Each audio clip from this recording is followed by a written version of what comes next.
और दूध पीते थे, थोड़ी कवित्व शक्ति तब जगी थी हमारी। अब कभी कभी कुछ कुछ घड़ डालते हैं, तो चलो जो घड़ा उसे फिर से फिर दोहरा देते हैं, कहीं भूल ना जाए, रिकॉर्ड में तो जाए। ताजा भगवान की प्रेरणा से आया है, जाट भजो गुजर भजो और भजो अहीर, सभी प्रभु हरि हर गुरु का नाम भजो, मत खींचो पत्थर पे लकीर। ऐसा नहीं है लकीर के फकीर नहीं बन जाना, मैं नहीं करूंगा मैं नहीं करूंगा। भैया सबका अधिकार है, ये तो इसको नहीं छीन सकता कोई, इसमें क्या जाति बिरादरी। एक कुमार के पास एक गधा था, मिट्टी लाता था, बर्तन बनाता था, कुछ करता था। वो बेचारा भजनानंदी था, लेकिन उसका प्रारब्ध बड़ा आड़ा टेढ़ा था, तो बचता कुछ नहीं था उसके पास। एक बार एक संत आए, पेड़ के नीचे बैठे थे, वो अपनी रोटी लेके आता, तो उसने बैठ गया महाराज के चरण दबाने लगा। अच्छा, कई जगह हम जाते हैं, कई बालक जो हैं ऐसे संस्कारी हमें मिलते हैं, कई बार हम देखते हैं, हम चुपचाप नोट कर लेते हैं, अब यहाँ बता देंगे तो फिर पता चल जाएगा, चलो बता देते हैं। हम बैठते ना जैसे, और थोड़ा लेट से गए थके हैं, तो वो चरण दबाने लगते हैं बच्चे, कई बच्चे ऐसे मैंने देखे, तो मैं चुपचाप नोट कर लेता हूँ, उसको संस्कार है। तो वो कुमार को संस्कार था, संत लेटे थे, तो चलो महाराज कुछ खा लो।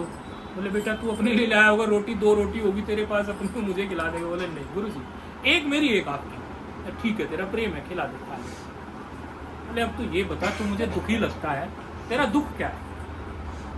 बोले महाराज कितने ही बर्तन बना, कितने ही बर्तन बेच लूं, बचत के रूप में आखिरी में केवल 1.25 रुपया बचता है और एक गधा बचता है।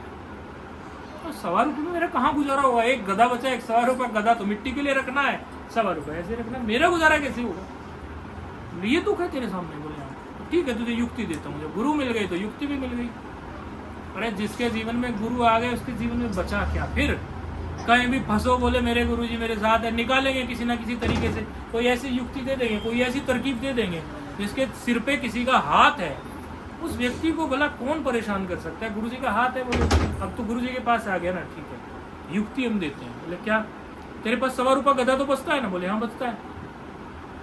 ये 1.25 रुपया गधे को भी तू बेच दिया कर तत्काल, और साधु संतों का भंडारा कर दिया। 1.25 रुपया और गधा उसने बेचा और साधु संतों का भंडारा कर दिया। साधु संतों का भंडारा किया, फिर भी पता नहीं कैसे व्यवस्था हुई, कोई दे गया, कुछ हो गया, 1.25 रुपया गधा फिर बच गया। बोला गुरु महाराज ने कहा है 1.25 रुपया गधा बचा तो भंडारा करना, फिर भंडारा कर दिया, फिर 1.25 रुपया गधा बच गया, फिर भंडारा कर दिया। ऐसे करते करते करते करते भगवान विष्णु का सृष्टि को चलाने का काम है। गुरु ब्रह्मा गुरु विष्णु गुरु देवो महेश्वरा में जो गुरु विष्णु जी की तरह होते हैं, उनका काम होता है चलाना, वही विष्णु जी का काम होता है चलाना, ठीक से व्यवस्था देना। वो प्रकट हो गए किसी रूप में, बोले तू कुमार कर क्या रहे भाई? बोले मैं जो कर रहा हूँ मेरे गुरु के आदेश पर, इससे ज्यादा मुझे कुछ ना इसका पता, इससे क्या होना है। बोले कोई तू तेरे गुरु से मुझे मिला। बोले ठीक है जी मिला दूंगा। गुरु महाराज ने तो पहचान लिया, बोले साक्षात भगवान है। बोले तुझे पता नहीं है कौन है? बोले नहीं मुझे तो नहीं पता, एक ब्राह्मण का रूप बना के खड़े। बोले भगवान है, दंडवत किया। अच्छा गुरु महाराज ऐसा है? बोले पहला फल तो यही मिल गया तुझे, गुरु जी की आज्ञा का पालन करने की भगवान ही प्रकट कर दिया तूने, पहला फल। अब अगला फल सुन, देख सुनता जा, तू यहीं बैठा है। तो बोले देखिए गुरुवर, भगवान कह रहे देखो गुरु को तो गुरु गोविंद दो खड़े, गुरु को तो भगवान भी प्रणाम करते। कोई बोलने लगा कहीं की, बोले आप तो भगवत स्वरूप है, भगवत स्वरूप है, भगवत स्वरूप है। एक संत कहते थे मौज में, मैंने उनसे सुनी है, उनको जब कोई कहता था ना आप तो भगवत स्वरूप है, भगवत स्वरूप, वो कहते हम भगवत स्वरूप नहीं है, हम तो भगवान के भी गुरु जी हैं। वो ऐसे बोलते थे। बोले गुरु तो भगवान के भी गुरु होते हैं, तो भगवान का और गुरु का दर्जा थोड़ा पहचानो, थोड़ा पहचानो। आप लोगों को सोचते ना भगवत स्वरूप हो, बोले गुरु जी थोड़ा और भगवान से थोड़ा ऊपर रखो, ऐसे मौज में बोलते थे वो कभी कभी। तो वो संत को भगवान ने प्रणाम किया। बोले गुरु महाराज एक तो मुझे आप ये बताओ, आपने मेरी कैसे आफत खड़ी कर मेरे जीवन में? बोले क्या? बोले इस कुम्हार का प्रारब्ध है कि इसके पास हमेशा 1.25 रुपया और गधा रहना ही चाहिए, ये इसका प्रारब्ध है। आपने इसे भंडारा करा दिया, बार बार मैं इसी का बैलेंस में लगा रहता हूँ, फिर 1.25 रुपया गधा देता हूँ उसको, फिर 1.25 रुपया गधा देता हूँ, फिर 1.25 रुपया गधा देता हूँ, फिर भंडारा करा देता हूँ, मैं फिर 1.25 रुपया गधा देता हूँ। क्या मेरे पास दुनिया का कोई और काम बचा है कि नहीं बचा है? कथाएं कुछ सीखने के लिए होती है, कुछ सिखाने के लिए होती है। बोले तो फिर आप भी तो देख लो, ये बेचारा भक्त व्यक्ति है, 100 रुपये का धर्म, इसका क्या होना है, कुछ कर दो।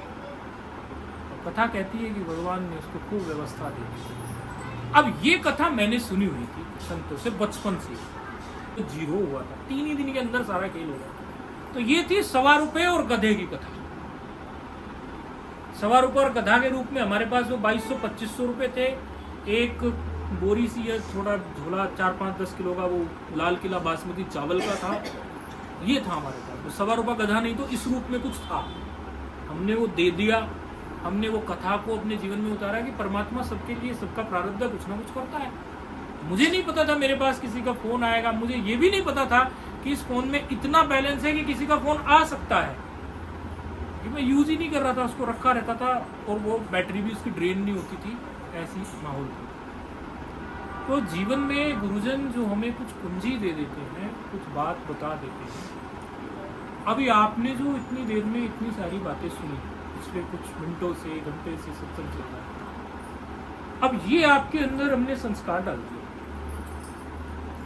हम प्रत्येक व्यक्ति के जीवन की ये गारंटी लेते हैं, पूरी जिम्मेदारी से कह रहे हैं, ये बात हवा में नहीं कह रहे। हमारी कोई ना कोई बात उसके मन में बाद में गूंजेगी जरूर, और जब उस पर कोई विपरीत परिस्थिति आएगी या जब वो आएगी तो याद करो कि एक संत वहाँ आए थे, हम तो जानते नहीं थे, उन्होंने यादव जी के यहाँ D7 में हुआ था और हम तो यूं ही चले गए थे। उन्होंने बुलाया कि चलो जी, उनके साथ हमारे अच्छे संबंध है, सत्संग सुनना चाहिए, उन्होंने बुलाया है। कई लोग पूरे मन से आए होंगे तो हो सकता है, कई लोग अनमने से भी आ सकते हैं। देखो बुरा मत मानना, जो अनमने से आया हो जाता है, इसमें कोई ऐसी बात नहीं। लेकिन किसी न किसी तरीके से पूछ तो गए, बड़ी बात तो ये हो गई, इसका पुण्य तो चिपक गया।